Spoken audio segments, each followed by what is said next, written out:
오늘 말씀의 제목은 하고 싶지 않아도 하는 것이 축복의 지름길이다. 하고 싶지 않아도 하는 것이 축복의 지름길이라는 말씀을 가지고 여러분과 말씀 나누겠습니다. 오늘부터는 이제 사무엘상으로 들어갑니다. 사무엘상은 지금까지 하나님이 직접 이스라엘을 다스리셨던 신정 통치 체제를 마치고 인간이 왕이 되어 나라를 다스리는 왕정 체제가 시작되는 것을 알리는 말씀이죠. 사실 이스라엘은 지금까지 하나님이 직접 통치하셨기 때문에 인간 왕이 없었습니다. 그러나 사무엘상에 와서 이스라엘은 하나님의 왕 되심을 거부하고 인간을 왕으로 세워 나라를 다스리고자 시작하게 돼요. 오늘 본문은 그런 가슴 아픈 이 왕정 체제가 시작되기 전에 사사시대의 마지막 사사였던 사무엘의 탄생 스토리를 다루고 있습니다. 그 이야기를 다루기 시작으로 오늘 본문 1절이 이렇게 시작하는데, 즉 사무엘의 아버지 되는 엘가라를 굉장히 자세하고 디테일하게 설명하고 있어요. 오늘 본문 1절을 여러분과 함께 읽도록 하겠습니다. 본문 1절입니다. 함께 읽습니다. 시작. 에브라임 산지 라마다임 소빔에 에브라임 사람 엘가나라 하는 사람이 있었으니 그의 요로함의 아들이요 엘리후의 손자요 도우의 증손이요 습의 현손이더라. 언뜻 보면 엘가나는 에브라임 지역에 살고 있기에 엘가나가 에브라임 지파 사람이라고 여겨지기 쉽지만 역대상 6장 26절의 기록에 의하면 엘가나는 레위 지파 사람이었습니다. 또 오늘 본문 1절은 그가 살았던 곳을 라마다임 소빔이라고 말하는데 이곳은 사실 구약에 있어서 굉장히 낯선 곳이죠. 그렇다면 오늘 본문은 레위 지파였던 엘가나가 왜 당시에 유서 깊던 헤브론이나 세겜이나 베델 등과 같은 도시에 살지 않고 전혀 이름도 듣도 못한 라마다임 소빔이라는 곳에 살고 있었다는 사실을 왜 강조함으로 시작할까요? 여호수아서를 보면 이스라엘은 가나안 땅을 정복한 후 12지파별로 땅을 골고루 분배받게 되는데 유독 땅을 분배받지 않는 지파가 있어요. 그것은 바로 레위 지파입니다. 레위 지파가 다른 지파와 달리 땅을 분배받지 않았던 이유는 그들은 성소에서 하나님을 섬기라고 부르신, 즉 하나님께서 특별하게 구별하셨던 지파였기 때문입니다. 이들을 달리 요즘 말로 얘기하면 바로 목회자들이었던 거죠. 이들 중 메인은 성소에서 제사장이 되거나 제사장을 도와 하나님을 경배하고 찬양하고 성막을 섬기는 일을 했습니다. 그 외의 레위인들은 이스라엘 각지에 있었던 6개의 도피성을 포함하여 48개의 성읍에 흩어져 살면서 각 지파를 돕는 일을 해요. 그렇다면 레위 지파에 소속된 엘가나가 이름도 없는 에브라임 지파 땅에 있는 라마다임 소빔이라는 곳에 거주하였다고 성경이 얘기하는 이유가 뭔가? 바로 그의 가문은 레위 지파 내에서 힘이 있었던 가문이 아니라 힘없고 빽없었던 집안이었다는 사실을 밝혀주는 거죠. 그럼에도 불구하고 하나님께서는 이 가정을 선택하셔서 당신의 특별한 사역을 일구어 가셨다는 겁니다. 여기서 우리가 알 수 있는 사실이 뭔가? 하나님은 인간적으로 조건이 훌륭하고 탁월한 사람만을 골라서 사용하시지 않는다는 거예요. 인간적으로 저런 사람에게서 무슨 선한 것이 날까? 저런 배경과 출신 속에서 무슨 역사가 일어나겠나? 사람들은 그렇게 생각할지 몰라도 하나님은 그런 배경에 있는 사람이라 할지라도 당신이 들어 크게 역사하시며 사용하실 수 있다는 거죠. 일찍이 예수님도 자주 들으셨던 말이 뭔가? 나사렛에서 무슨 선한 것이 날 수 있단 말인가? 이것이 마치 예수님의 사역 가운데 늘 꼬리표처럼 달고 있었던 말입니다. 그럼에도 하나님은 예수님을 세워 온 인류를 위한 구주와 머리로 삼으셨어요. 그러기에 작고 보잘것없는 배경이라 할지라도 하나님께 붙들려 있으면 희망이 있는 것이죠. 좌우간 이어지는 계속된 말씀을 보면 이 엘가나의 가정에는 커다란 문제가 하나 있었습니다. 그것은 바로 자녀가 없다는 거예요. 우리가 지지난 시간에도 살펴본 삼손의 부모 마노아의 가정의 문제를 보지 않았습니까? 자녀가 재산과 성공이던 시대에 그 가정에 자녀가 없었어요. 마찬가지로 오늘 본문에 나오는 이 엘가나 역시도 가정이 어떻게 보면 자녀가 재산인 시대에 자녀가 없었다면 이 얼마나 고통스러운 상황에 내몰려 있는 것입니까? 그런데 오늘 본문 2절을 보면 엘가나는 마노아와 달리 다른 방법으로 그 문제를 해결하려고 했다는 것을 알게 됩니다. 오늘 보면 2절이 이렇게 기록되는데요. 우리 다시 한 번 더 한 목소리 읽겠습니다. 본문 2절입니다. 시작. 그에게 두 아내가 있었으니 한 사람의 이름은 한나요 한 사람의 이름은 브닛나라. 브닛나에게는 자식이 있고 한나에게는 자식이 없었더라. 즉 엘가나가 자신의 문제를 해결하기 위해서 들었던 방법이 뭔가? 바로 첩을 들였다는 거예요. 마노아는 첩을 들이지 않았는데 이 엘가나라는 사람은 첩을 들였다는 것입니다. 오늘 2절을 좀 더 자세히 보면 한글 성경은 엘가나의 아내를 설명하기를 한 사람의 이름은 한나요 한 사람의 이름은 브닛나라라고 표현하면서 한나와 브닛나를 대등한 위치에 있었던 것처럼 보여지게 읽혀지게 하지만 원문을 보면 한나가 엘가나의 정부인이었고 브닛나가 첩이었다는 뜻입니다. 즉 엘가나는 자녀가 없는 자신의 삶의 문제를 해결하기 위해서 당시 모든 세상 사람들이 쓰고 한마디로 활용하는 첩을 들임으로써 자신이 당면한 문제를 풀려고 했다는 거예요. 그런데 이어지는 말씀을 보면 엘가나는 자식의 문제를 그런 방법으로 해결은 합니다. 그런데 그 해결을 성경은 묘하게 설명해요. 브닛나에게는 자식이 있고 한나에게는 자식이 없었더라라고 설명하고 있다는 것입니다.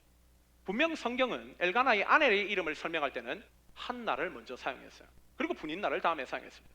그러나 자식의 문제에 있어서는 한나가 뒤로 가고 브닛나가 앞에 오게끔 설명해 놨다는 것입니다. 그 얘기가 무엇인가? 바로 이 말은 한나가 이 가정의 정상적인 정부인의 자리에 앉아 있기는 하지만 자녀가 없기에 자신의 입지가 역전당했다는 거예요. 한마디로 이 가정의 질서가 꼬이기 시작했다는 겁니다. 이로 인해 이후로부터 자식이 있는 첫 브닛나가 자녀가 없는 정부인인 한나를 괴롭히기 시작해요. 엘가나는 세상적인 방식을 들여 즉 첩을 들임으로써 자신의 문제를 해결하려고 했고 해결되는 것처럼 보였지만 더 큰 갈등과 괴로움 속으로 자신의 가정을 더 크게 문제를 확대시키고 말았다는 것입니다. 여러분 이런 말씀을 보면서 우리가 왜 정도를 부르짖는지를 알게 돼요. 하나님께서는 언제나 하나님이 말씀하시는 정도를 걸음으로써 우리에게 당면해 있는 모든 문제를 풀려고 말씀하시잖아요. 근데 우리가 이 정도를 버리고 세상적인 방식으로 우리의 삶의 문제를 풀려고 하면 반드시 더 큰 어려움 속에 우리의 삶을 내던질 수밖에 없다는 것을 보여주는 거죠. 좌우간 자녀의 문제로 인해 입지가 역전되어 고통당하고 있는 한나를 엘가나는 어떤 방식으로든 위로하려고 합니다. 오늘 보면 3절을 보면 엘가나는 가족들과 함께 매년 하나님 앞에 제사를 드렸는데 이 제사가 나중에 오늘 본문을 통해서 읽었을 때 여러분들이 발견했을 분들이 있겠지만 제물의 분깃을 나누었다라는 것으로 표현하는 것으로 보아 이 제사는 화목제였던 것으로 보여져요. 율법에 보면 화목제를 드리면 제물에 특별히 여호와께 속한 부분들은 하나님께 드리고 제사장께 속한 부분들은 제사장에게 드리고 남은 부분들을 가족과 이웃 주변 사람들과 나누는 제사가 화목제입니다. 엘가나는 하나님께 드릴 모든 부분들을 제외한 나머지의 분깃을 가족들에게 골고루 나누어 주면서 특별히 자식이 없어서 고통을 당하고 있는 한나에게는 2배의 분깃을 주었다고 성경은 얘기해요. 그런데 이 엘가나의 이 행동으로 인해서 또 다른 문제를 낳기 시작합니다. 그것은 바로 브닛나가 자기는 자식을 낳아 주었는데도 불구하고 한나보다 남편에게 사랑을 받지 못한 것에 열받아 한나를 더 괴롭히고 더 고통 속으로 내몰았다는 거예요. 이런 상황에서 여러분 이 두 여자의 갈등 한가운데 놓여 있는 남편의 한번 입장이 되어서 생각해 보십시오. 살아본 사람들 알겠지만 한 아내를 잘 모시고 잘 섬기고 사는 것도 쉬운 일이 아니잖아요. 근데 이 갈등 속에 있는 이 두 여자 가운데 놓여 있는 이 남편의 입장, 엘가나의 상황, 이 말로 설명할 수 있겠습니까? 얼마나 골치 아프고 얼마나 힘들었을까요? 그런데 오늘 성경을 보면 한나는 이런 상황에서 어떠한 반응을 보였는지 잘 표현되어 있지 않아요. 그러고 봐 한나는 굉장히 내성적인 사람이었을 것이라고 여겨집니다. 그녀는 브릿나의 어떠한 괴롭힘과 공격에도 그 어떤 것으로 대적하는 모습이 없어요. 그냥 울고 먹지 않았다라고 말씀할 뿐입니다. 보통 일반적인 사람이 이 정도의 상황에 내몰리면 시름시름 앓다가 우울증 걸리고 심하면 극단적인 선택까지 하지 않습니까? 그런데 오늘 본문의 한나는 어떤 여인인가?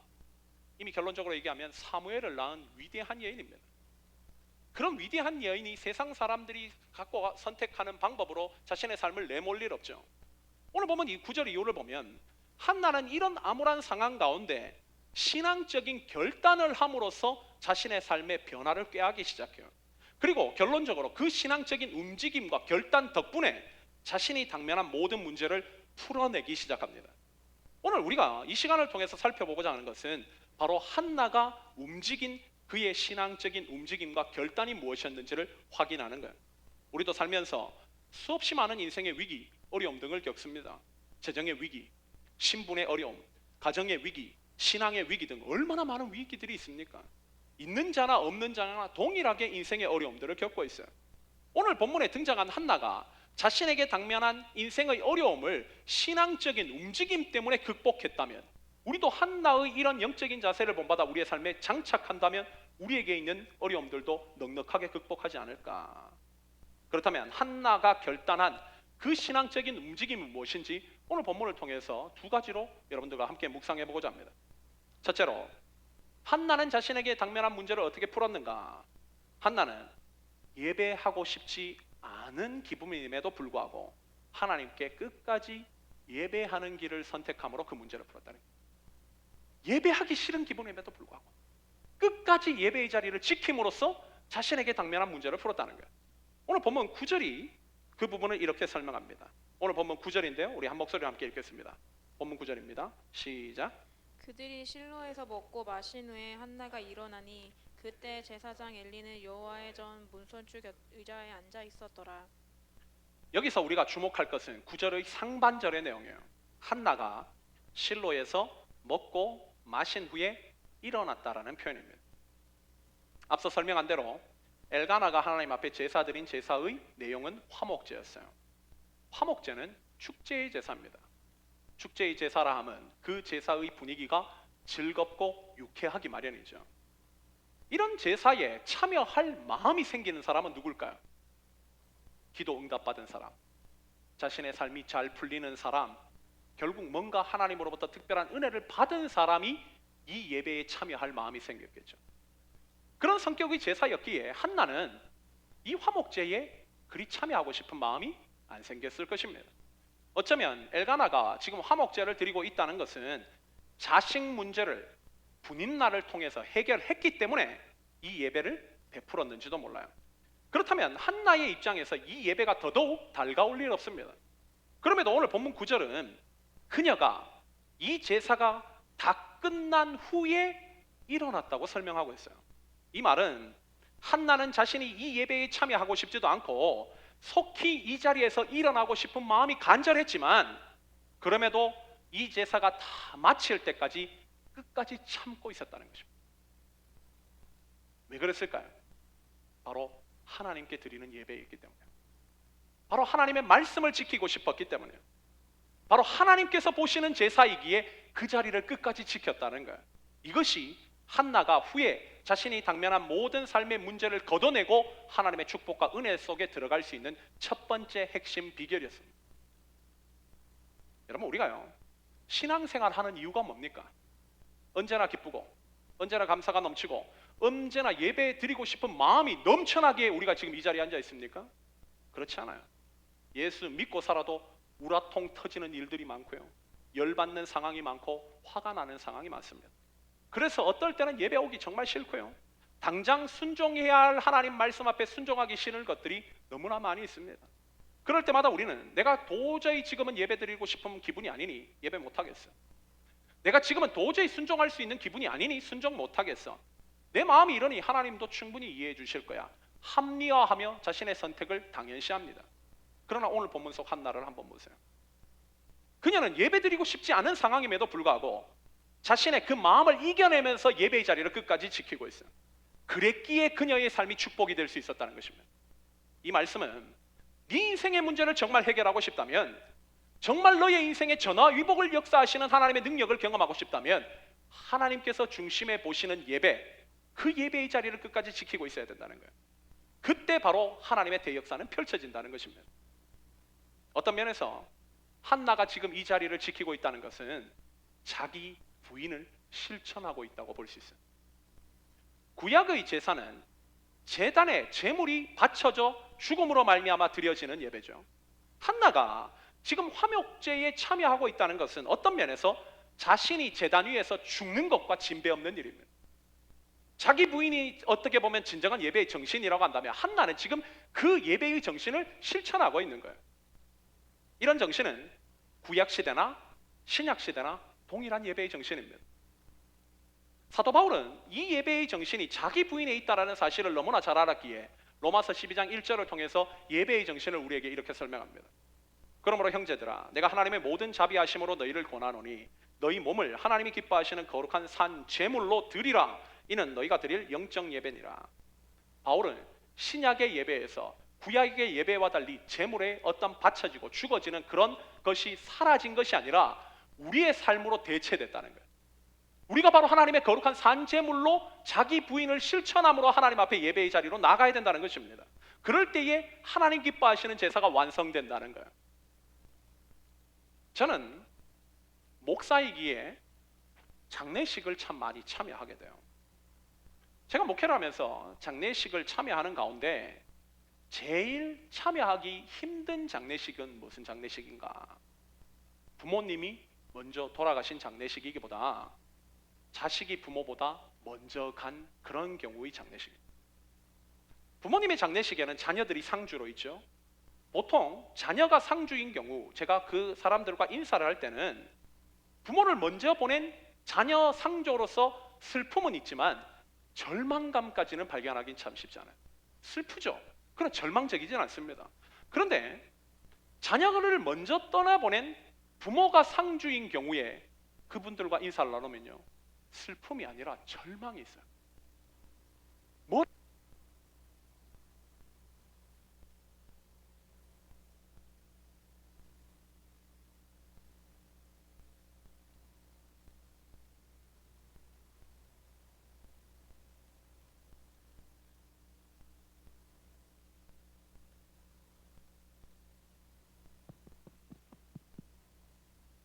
지금 나나요?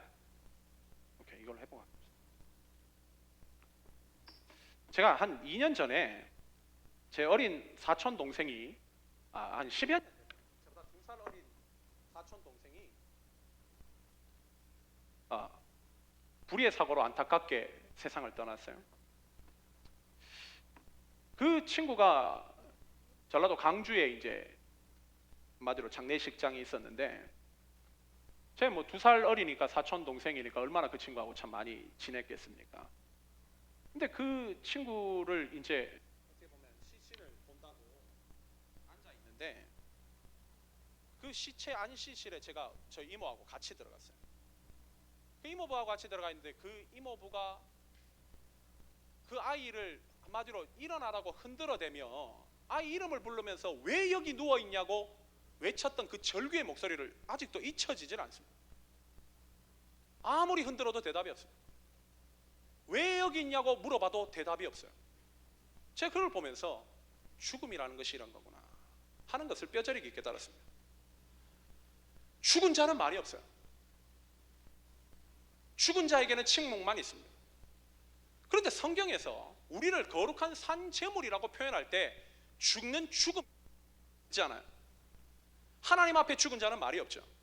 자신의 욕심, 자신의 생각, 자신의 가치관, 자신의 주장이 그 어떠한 자리에도 틈탈 구멍이 없습니다. 죽었기 때문에 오직 침묵만 있을 뿐이에요.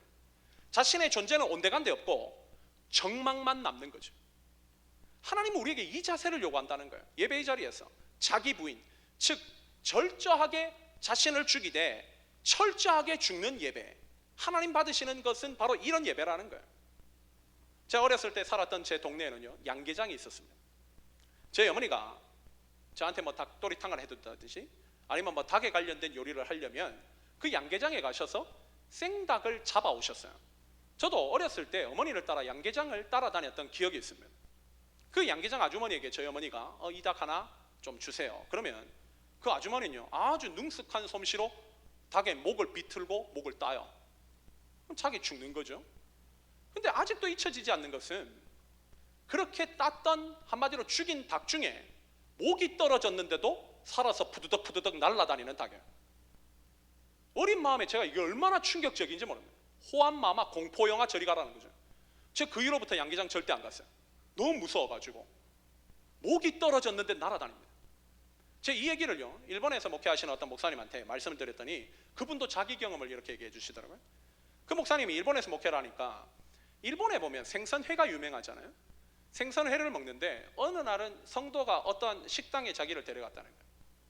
그래서 회를 사주시는데 그 식당이 굉장히 유명한 식당이 뭐냐면 살아있는 생선을 살아있는 채로 사시미를 떠는 거예요. 그래서 살아있는 그 생선 머리와 꼬리, 몸통을 같이 해서 접시에다 내려오는 겁니다. 그러니까 손님들은 살아있는 그 아직 죽지 않은 생선 입 뻥뻥하고 꼬리 벌럭 치는 이거의 몸통을 그대로 그냥 사시미로 먹는 거예요. 식사 내도록 끝날 때도. 그 목사님은 이게 충격적이어서 먹지를 못하겠는 거예요. 아무리 그 기술이 뭐 살아있는 채로 회를 뜨는 엄청난 뭐 기술을 가진 그런 사람이라 할지라도 이게 어떻게 이걸 먹을 수 있단 말이에요. 여러분, 죽지 않고 살아있는 거, 죽어야 될 존재가 죽지 않고 살아있으면요, 이거는 거의 공포영화입니다. 아무리 생명력이 질긴 것이라 할지라도 죽어야 할 때 죽지 않는다. 좀비입니까? 얼마나 공포스러워요. 죽어야 할 것들이 일어나가지고 활개치고 다닌다. 어쩌면 인간이 그렇게 있다 하면 완전히 트라우마 될 만한 상황이죠. 그런데 한번 보십시오. 우리가 예배의 자리에 앉아 있는데 예배의 가장 중심적인 정신은 죽는 거예요. 그런데 이 시간 우리가 정말 죽은 채로 예배를 드리고 있는가? 아니면 좀비처럼 살아서 하나님 앞에 예배 드리고 있는가? 죽어야 될 존재가 죽지 않는다면 과연 그 예배가 하나님께서 받으시는 정신으로 도배되어 있는 예배입니까? 마치 목 떨어진 닭처럼 몸통은 드러났는데 머리와 꼬리만 살아있어 움직이는 그런 괴기한 생선체처럼 하나님을 예배하고 있다. 그런 삶에서 그 어떤 선한 역사와 축복의 역사가 펼쳐질까요? 여러분, 우리 기독교 신앙의 마지막 소망이 뭔지 아세요? 바로 부활에 있습니다. 우리가 손해받으면서도 예수 믿는다고 이 자리에 앉아 있는 이유, 우리가 정말 어떻게 보면 예수 믿는 것보다 세상에서 더 많은 복을 누릴 수 있음에도 불구하고 예배의 자리를 지키며 예배의 자리를 지금 앉아 있는 이유, 여러분, 우리의 믿음의 모든 근거와 소망은요, 부활에 있어요. 기독교 신앙의 근간은 바로 부활입니다. 저는 인생이 힘들 때마다, 어제도 제가 얘기했는데요, 고린도전서 15장을 묵상해요. 그 15장을 보면 사도 바울이 자신이 가지고 있는 부활관을 얘기하는데, 사도 바울은 예수 그리스도께서 죽은 자 가운데서 부활하셨다는 사실을 굉장히 강조합니다. 모든 인류 가운데 첫 번째로 부활하신 분이 예수 그리스도라는 거예요. 만약 예수님의 부활이 없다면 기독교의 모든 진리가 헛것이라고 얘기합니다. 우리가 전파하는 것도 헛것이고 믿는 것도 헛것이고, 부활이 없다면 우리 기독교가 믿는 모든 것이 다 헛것인 거예요. 근데 사도 바울은 그 부활의 대전제로 얘기하는 게 뭔가? 죽음이에요. 죽어야 부활한다는 거예요. 기독교인들이 부활을 소망하는데 죽음 없이는 부활할 경우는 없다는 거예요. 존 버년도 철로 역정을 쓰면서 마지막 하나님 나라를 들어가는 입구에 있는 것이 뭔가? 바로 죽음의 강이죠. 죽음의 강을 건너야 부활하는 거예요. 죽지 않고 부활에 이르는 경우 없다는 거예요. 이 진리를 사도 바울은 너무나 잘 알았기에 자신의 신앙적 삶을 고린도전서 15장 31절을 통해서 그는 이렇게 표현합니다. 형제들아, 내가 그리스도 예수 우리 주 안에 가진 바 너희에 대한 나의 자랑을 두고 단언하노니 나는 어떻게? 날마다 죽노라. 자신은 날마다 죽는다는 거예요. 왜? 그래야 부활의 역사를 경험하니까. 오늘 본문 속의 한나가 바로 이 정신을 예배에서 실천한 사람이라고 저는 확신합니다. 그녀가 죽었기 때문에 부활한 거예요. 그녀의 몸은 죽은 몸이죠. 아이를 낳지 못합니다. 옛날 사람들은요, 아이를 낳지 못하는 여인을 성녀라고 불렀어요. 돌의 여인, 뭐예요? 한마디로 죽어있는 몸이라는 거예요. 돌은 생명이 없잖아요. 성녀입니다. 그런 여인이 예배의 자리에 나와서 하나님 앞에 완전히 죽었어요. 그랬더니 어떤 일이 일어났는가? 생명을 잉태할 수 있는 여인으로 부활하더라는 거예요. 이게 바로 예배의 정신이고, 예배의 정신에 이 정신이 살아있을 때 나타나는 하나님의 대역사라는 거예요. 여러분, 우리가 죽지 않은 예배, 아무리 앉아 있어도 하나님 받지 않으세요. 예배의 정신이 죽어 있기 때문에. 우리가 살았어. 우리의 욕심을 내세우고 우리의 가치관을 내세워서 하나님 앞에 불순종해서는 하나님이 역사하실 자리가 없어요. 오늘 말씀이 이렇게 선포됨에도 불구하고 내 중심에서는 여전히 내가 살아서 내 소리를 외치고 내 의지를 외치는 곳에 하나님의 역사를 어떻게 경험할 수 있습니까? 그런 곳에서는 역사 안 나타나요. 그래서 하나님은 오늘 우리에게 너희 진짜 변화되고 싶니? 역사를 경험하고 싶니? 그러면 한나의 예배의 정신을 배우라는 거예요. 뭡니까? 자기 부인 죽는 거예요. 내가 없어지는 거예요. 우리의 삶을 다시 한번 이 제단 위에 바치라는 거예요. 그때 죽는 곳에 부활의 역사를 경험하게 하시는 하나님이 우리에게 동일한 역사를 베풀어 주신다. 이것이 바로 오늘 본문이 우리에게 주고 있는 영적인 첫 번째 메시지죠. 둘째로 우리가 하나 더 생각할 것은 한나는 어떻게 자신이 당면한 문제를 풀었는가? 한나는요, 기도하고 싶지 않은 기분임에도 불구하고 곧바로 기도하러 나갔다는 거예요. 기도하고 싶지 않은 기분임에도 불구하고 곧바로 기도의 자리를 선택하여 기도함으로써 자신이 당면한 문제를 풀었다는 거예요. 오늘 본문 10절이 그 부분을 이렇게 설명합니다. 오늘 본문 10절인데요. 우리 한 목소리 한 번 더 읽을게요. 본문 10절입니다. 시작. 한나가 마음이 괴로워서 여호와께 기도하고 통곡하며. 이 구절 하나 다시 한번 주목해 보세요. 한나가 마음이 괴로워서 여호와께 기도했다. 특별히 여기 괴로워서라는 히브리어 단어가 마르라는 단어입니다. 이 마르는요, 우리가 지난 시간에 했던 룻기에서 나오미가 베들레헴 사람들한테 나의 이름을 나오미라 하지 말고 마라라고 했죠. 그 단어와 동일한 단어예요. 쓴, 괴로움, 슬픔. 특별히 이 단어는 주로 인간관계에서 발생되는 갈등이나 상처로 말미암아 생겨난 슬픔, 괴로움들을 표현할 때 사용되는 단어예요.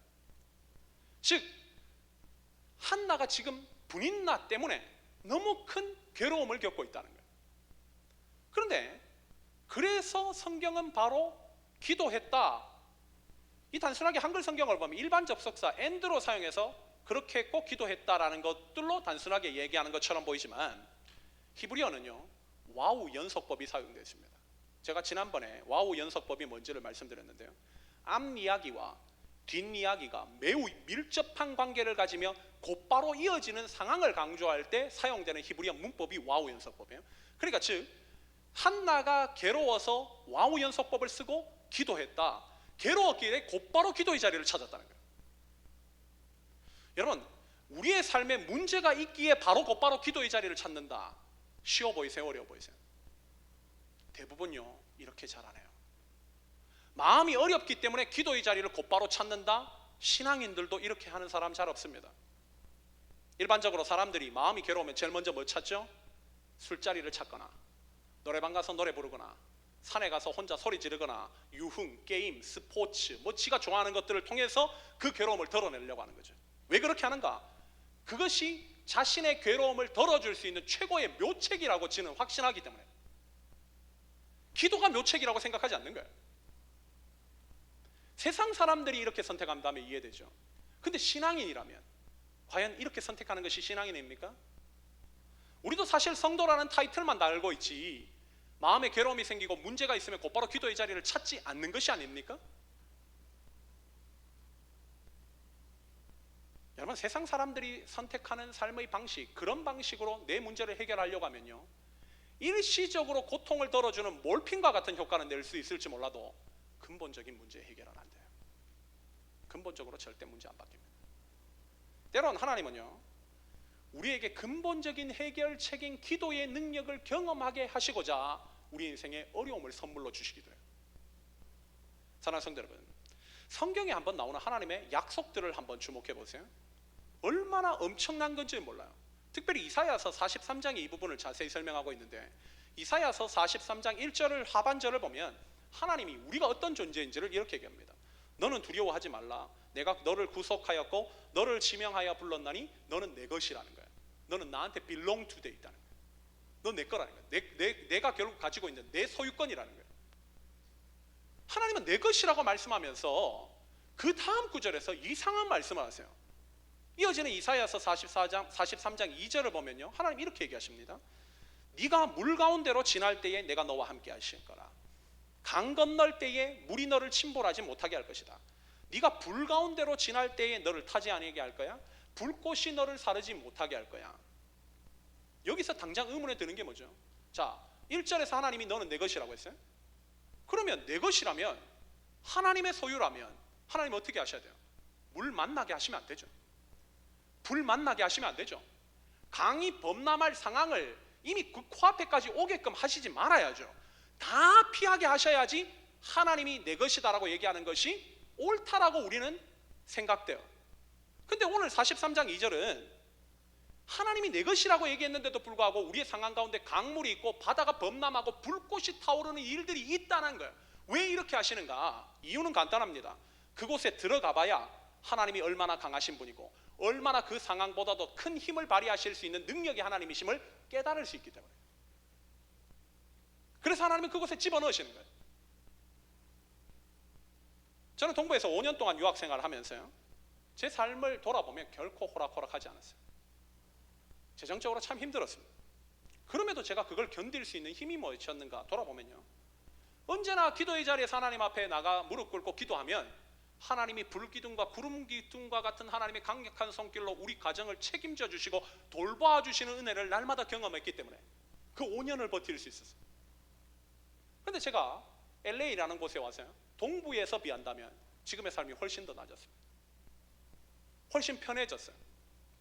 그런데 제가 돌아보면 어떨 때는 동부에서 있었을 때보다 제 신앙이 약해져 있다라는 생각을 할 때가 있어요. 왜 그럴까? 왜 그럴까? 어려움이 없기 때문에. 어려움이 없기 때문에. 대부분의 성도들이 신앙이 나약한 이유가 뭔지 아세요? 어려움이 없기 때문에. 어려움이. 인생에 어려움이 있다 할지라도 그 어려움을 통해서 기도의 자리로 나가서 그 모든 상황을 풀어주시는 하나님의 능력을 한 번도 경험한 적이 없기 때문에. 그래서 나약한 거예요. 어찌할 바를 몰라 세상의 방법을 찾는 겁니다. 경험한 적이 없기 때문에. 그러면서 교회는 다니죠. 교회에 와서 이 자리에 앉아있고 이 자리가 영적인 자리라 해도 영적으로 그 사람의 삶을 들여다보면 굉장히 무미건조해요. 들어야 합니다. 결국 그것을 경험해야 은혜를 통해서 결국 젖어있는 하나님의 축복을 경험하는데 그걸 경험하지 못해요. 하나님은요, 우리 인생에 왜 자꾸 어려움을 주시는가? 바로 이것을 경험케 하고 싶으신 거예요. 그 무미건조한 땅을 갈아엎고 싶은 거예요. 그리고 하나님이 얼마나 강력한 분이신지 그 은혜에 젖어 살 수 있는 축복을 주고 싶으신 거예요. 그래서 우리에게 어려움을 선물로 주시는 겁니다. 그 어려움 속에서 정말 하나님이 원하시는 것들을 선택함으로 말미암아 자신의 삶이 영적으로 더 활활 타오를 수 있는 거죠. 신앙의 즐거움은요, 내 인생이 평안하기 때문에 발생되는 게 아니에요. 정말 이 진리를 안다면 여러분 정말 신앙을, 정말 예수님 정말 제대로 경험한 거예요. 신앙의 즐거움은요, 인생이 평안하기 때문에 발생되는 게 아니에요. 신앙의 즐거움은 내가 어떤 환경 가운데 있든지 하나님이 나와 함께 하신다는 그 오감의 감각이 살아있는, 영성이 살아있는 가운데 발생되는 즐거움이에요. 하나님이 나와 함께 하신다. 내가 기도하면 하나님이 역사하시고, 내가 기도하면 나와 함께 하시고, 어려움을 물리치시고, 내가 어려움 가운데 있다 할지라도 낙담하지 않도록 인도하시는 하나님의 그 세밀한 손길을 느낄 때에 신앙의 즐거움은 발생돼요. 그런데 많은 사람들이 이 즐거움을 못 경험하기 때문에 무미건조한 채 사는 거예요. 세상 짓거리하고 지 의지 그대로 팔딱팔딱 살아가지고 뭔가 말씀이 전해져도 지 얘기를 하지 성경적인 나눔을 하지 않습니다. 뭐가 달라지겠어요? 그런 사람들이 기도의 자리 찾습니까? 세상의 위론을 찾고 세상적인 해결책을 찾지만 기도의 자리 찾지 않아요. 기도 안 합니다. 기도의 자리에서 오직 하나님의 능력을, 강구를 구하고 그때 역사가 펼쳐지는 그 하나님의 손길을 그제서야 경험할 수 있는데 그 자리를 안 찾기에 경험할 수가 없는 거예요.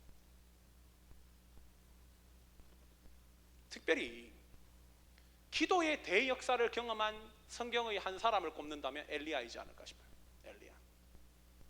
특별히 열왕기상 18장에 보면 엘리야가 기도를 통해서 대역사를 경험한 내용이 구체적으로 나와 있습니다. 때는 이스라엘이 하나님을 버리고 바알과 아세라를 우상으로 섬기던 시대예요. 아주 우상 숭배가 극대화되어 있던 시대죠. 엘리야는 이런 이스라엘이 너무 못마땅한 거예요. 하나님이 어떤 분이신데, 하나님이 우리를, 거지 같은 우리를 구원해 주셨고 지금 새 사람 삼아 이스라엘이라는 나라의 백성으로 살게 해주셨는데 어떻게 이런 우리가 하나님을 버리고 우상을 섬길 수 있단 말인가? 못마땅한 거예요. 그래서 당시 이스라엘 왕이었던 아합에게 찾아와서 그렇게 얘기합니다. 왕이시여, 이스라엘 사람들이 저렇게 우상을 섬기는 바알과 아세라, 그 예배를 인도하는 바알과 아세라 선지자들을 갈멜산에 좀 다 모아주십시오. 그리고 그곳에서 누가 섬기는 신이 참 신인지를 가르기를 원합니다. 그렇게 제안을 한 거예요. 그 제안으로 당시 이스라엘에 있던 바알과 아세라 선지자 850명이 엘리야가 얘기했던 약속 장소에 다 모여듭니다. 여호와 하나님 편에 서 있는 사람은 엘리야 한 사람뿐이에요. 바알과 아세라 쪽에서는 850명, 지금 850대 1의 싸움이 일어난 거죠.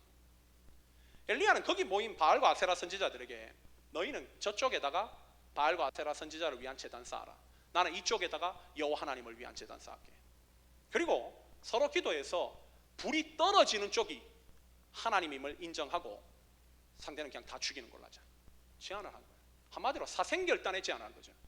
지는 놈은 그냥 주는 거예요. 룰렛 게임입니다. 그냥 지면 죽는 거예요. 엘리야는 호기롭게 그 850명의 바알과 아세라 선지자들에게 먼저 제안합니다. 너희가 성공해라. 내가 기다릴게. 불 떨어지면 엘리야 죽는 거죠. 먼저 제안하는 거예요. 성경을 보면 바알과 아세라 선지자 850명이 아침부터 저녁까지 간절하게 하나님 그 자신들이 믿고 있는 신들을 부르짖었다고 얘기해요. 아무래도 응답이 없죠. 자신의 몸을 자해하면서까지 그 신을 부르짖습니다. 거의 해가 다지고 저녁이 되었는데도 아무런 응답이 없자 피범벅이 된 채 850명이 기권을 선언해요. 이제 엘리야 차례입니다. 850명이 못 해낸 일을 엘리야 한 사람이 과연 해낼 수 있을지 그 자리에 있는 모든 모여있는 사람들이 이목이 집중되었어요. 엘리야는요, 혹시 그날 불이 안 떨어질 수도 있을 것을 대비하여 나이타 챙겨가지 않았어요. 몰래 가가지고 불 안 붙으면 붙여야지, 이런 걸로 준비하지 않았어요. 혹 불이 안 떨어질 경우를 대비하여 빨리 내가 목숨 살리기 위해서, 목숨 부지하기 위해서 어떻게 보면 피난로를 미리 알아보지 않았습니다. 성경은 그가 무엇을 했는가 이렇게 증언하고 있어요. 12통의 물을 제단에다가 부어서 제단뿐만 아니라 옆에 파놓은 도랑까지 물이 차게 했다는 거예요. 그럼 지금 엘리야가 기도해야 될 건 불이 떨어져야 돼요. 불과 물은 상극이죠. 근데 거기다 물을 다 부어 넣었다는 거예요. 인간적으로 가장 좋은 성능의 나이타도 붙일 수 없는 상황으로 자신을 내몬 거예요. 아무런 인간적인 차선책이 소용없는 상황으로 자신을 내몰았다는 거예요. 왜 그렇게 했을까요? 그 이유는 단 하나입니다. 엘리야는 지금부터 오직 하나님만 의지하겠다는 거예요. 차선책 다 버리겠다는 거예요. 대비책 다 막아버리겠다는 거예요. 오직 하나님만 역사하셔야지만 되는 상황으로 자신을 내몰았다는 겁니다. 충격적인 것은 결국 이런 상황으로 자신의 삶을 엘리야가 내몰자 대역사가 펼쳐졌다는 거예요. 그 역사를요, 열왕기상 18장 38절은 이렇게 얘기합니다. 이에 여호와의 불이 내려서 번제물과 나무와 돌과 흙을 다 태우고 도랑의 물까지도 핥은지라. 이해라는 건요, 한국말 부사는 마치 와우 연속법과 비슷한 거죠. 그렇게 자신의 상황을 하나님 외에는 해결할 수 없는 상황으로 자신이 내몰아버리자 곧바로 불이 떨어졌다는 거예요. 하나님의 응답이 떨어졌다는 거예요. 여러분, 이게요, 하나님이 응답하시는 기도의 공식입니다. 차선책 다 마련해놓고 대비책 다 준비시켜놓고 기도하는 기도가 하나님이 응답하시는 기도가 아니라 오직 전적으로 하나님께서 이 문제를 풀어주셔야지만 해결될 수 있다라는 믿음으로 하나님 앞에 엎드릴 때 하나님 역사가 펼쳐진다는 거예요. 어쩌면 우리가 하나님 앞에 기도한다고 하는 것이 늘 응답되지 않고 허공의 메아리처럼 울려대는 기도로 끝나는 이유가 엘리야와의 기도의 태도와 같지 않기 때문이지 않습니까? 언제나 기도한다고 하면서도 차선책을 머릿속으로는 생각하고 있고, 언제나 기도한다고 하면서도 결국 마음 한켠엔 대비책이 있는 가운데서 기도하고 있는, 마음이 양분화되어 있는, 즉 하나님께서 응답하시지 않는다면 나는 곧바로 세상으로 토낀다, 이런 마음으로 하나님을 찾고 있기 때문이지 않나요? 여러분, 기도라는 것은요, 내가 차선책과 대비책 마련해놓고 하나님 앞에 나가는 게 아니에요. 이것 다 버리고 나가는 거예요. 그리고 하나님 앞에 엎드리는 거예요. 모든 가능성을 포기하고 하나님 앞에 엎드리는 게 기도예요. 이 사실을 잘 알았던 놀라운 하나님의 은혜라고 하는 그 책을 쓴 필립 얀시가요, 기도를 이렇게 정의합니다. 기도는 잠시의 망설임 없이 저는 인간이고 당신은 하나님입니다 라고 고백하는 것이다. 적확한 정의라고 생각해요. 우리는 인간입니다. 아무리 난다긴다 할지라도 우리는 연약한 인간이에요. 우리는 시공간의 지배를 받는 연약한 존재예요. 그러나 우리가 믿는 하나님은 시공간의 지배를 받지 않을 뿐만 아니라 모든 것을 하시고 모든 것을 하실 수 있는 전지전능하신 하나님이죠. 하나님은 우리와 다르다는 거예요. 우리가 그분을 믿는다고 하면서도 인생에 어려움이 올 때, 도움이 필요할 때 기도의 자리에 나가서 기도하지 않는 이유가 뭡니까? 바로 이 믿음이 없기 때문에요. 하나님을 믿지 않는 거예요. 그렇다면 그 사람이 기도한들 예배의 자리에 앉아있든 누구를 믿고 있는 거예요? 무엇 때문에 이 자리에 앉아있는 겁니까? 무엇 때문에 기도의 자리에 나와서 누구를 향해서 부르짖고 있는 겁니까? 그 믿음이 없는데. 여러분, 하나님께서 예레미야 선지자를 통해서 우리에게 하신 말씀을 꼭 기억하십시오. 하나님이 예레미야에게 하나님의 마음이 어떤지를 이스라엘 백성들에게 설명해 주기 위해서 예레미야서 29장 11절과 13절을 통해서 우리에게 이런 말씀을 하세요. 여호와의 말씀이니라. 너희를 향한 나의 생각을 내가 아나니 평안이요 재앙이 아니니라. 너희에게 미래와 희망을 주는 것이니라. 너희가 내게 부르짖으며 내게 와서 기도하면 내가 너희들의 기도를 들을 것이요 너희가 온 마음으로 나를 구하면 나를 찾을 것이요 나를 만나리라. 온 마음으로. 세상적인 가능성과 차선책과 대비책을 마련해 놓은 마음이 아니라 온 마음으로 나를 찾으면 나를 만난다는 거예요. 왜 이걸 못 믿습니까? 우리 인생에 가장 어렵고 가장 원통하고 가장 괴로운 문제를 해결하실 수 있는 유일하신 하나님인데 그분을 향해서 온 마음으로 하나님을 찾으면 만난다고 하는데 왜 이렇게 안 믿는 것이죠? 그렇기 때문에 우리 삶이 그런 거 아닙니까? 하나님 오늘도 얘기하시는 거예요. 내가 너희 인생의 모든 문제와 해결책 다 가지고 있어. 답도 가지고 있어. 온 마음으로 나에게 나오렴. 너희를 만나고 내가 얼마나 큰 존재인지를 너희에게 알려주기 위해서 내가 그 어려움 준 거야. 온 마음으로 나에게 나오렴. 기도하렴. 그러면 역사가 일어날 거야. 하나님 이걸 초청하고 계신 거예요. 그런 의미에서 한나 진짜 현명한 여인이죠. 진짜 현명한 여인이에요. 하나님을 가장 어려울 때 곧바로 찾을 수 있었다라고 하는 것은 굉장한 여인입니다. 사무엘 아무나 놓습니까? 이런 여인에게 놓을 수 있는 거예요. 이런 여인이기 때문에 하나님을 찾고 하나님의 마음을 읽고 하나님께 기도해서 하나님의 마음에 흡족함으로 말미암아 하나님의 복을 받은 여인. 나중에 성경을 보면요, 이 여자가요 7남매를 놓습니다. 7남매. 성경에서 7은 완전수죠. 하나님께서 모든 것을 회복시켜 주셨다는 거예요. 죽었던 여인이지만 7남매를 낳음으로 말미암아 부활의 역사를 경험한 거예요. 뭘로? 기도하고 싶지 않을 때 기도의 자리를 찾고 하나님 앞에 온 마음으로 하나님을 구했더니 하나님이 이런 대역사를 펼쳐주신다는 거예요. 이거 바로 하나님께서 우리에게 주고 계신 영적인 메시지인 거예요. 오늘 말씀을 마무리하면서 우리에게 하나님께서 인생의 크나큰 위기와 어려움을 겪었던 한나라는 여인을 보여주면서 그 여인이 자신이 당면한 위기와 어려움을 어떻게 극복했는지를 우리에게 분명하게 알려주셨습니다. 그녀는 예배할 수 없는 기분임에도 불구하고 끝까지 예배의 자리를 지켰어요. 그녀는 기도할 수 없는 기분임에도 불구하고 곧바로 기도의 자리에 나가서 온 마음으로 하나님을 찾았습니다. 그랬더니 자신의 상황이 역전되더라는 거예요. 우리가 이 자리에서 지금 예배하고 있지만, 우리가 기도의 시간에 기도하고 있지만 왜 우리의 삶에는 한나와 같은 역사가 일어나지 않는가? 저는 그렇게 생각해요. 내용이 틀렸기 때문입니다.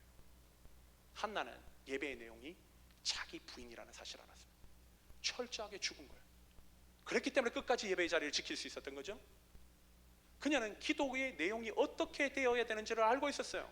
그렇기 때문에 온 마음으로 하나님을 찾은 겁니다. 우리에게 왜 동일한 역사가 일어나지 않는가? 이 두 가지가 빠져있기 때문에. 우리는 자기 부인이 없습니다. 여전히 이 속에서도 내 생각들이 말씀을 방해해요. 내 가치관들이 말씀을 쳐냅니다.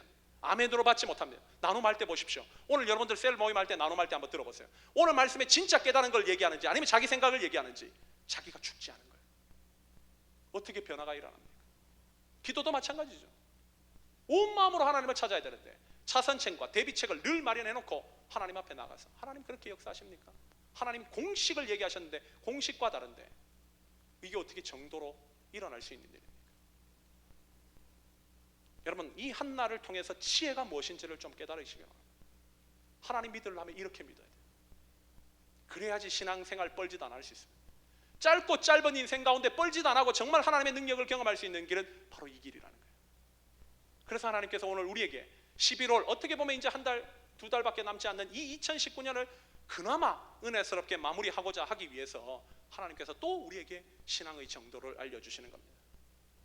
오늘 참석한 모든 새로운 교회 성도들이 이 말씀대로 전적으로 하나님을 예배하고 전적으로 하나님께 기도함으로 말미암아 정말 하나님께서 여러분에게 주시고자 하는 그 보호의 역사, 능력의 역사, 회복의 역사, 궁극적으로는 부활의 역사를 경험하는 복된 우리 새로운 교회 성도들 되시기를 예수님의 이름으로 간절히 축원합니다. 우리 다 같이 한번 기도하도록 하십시오.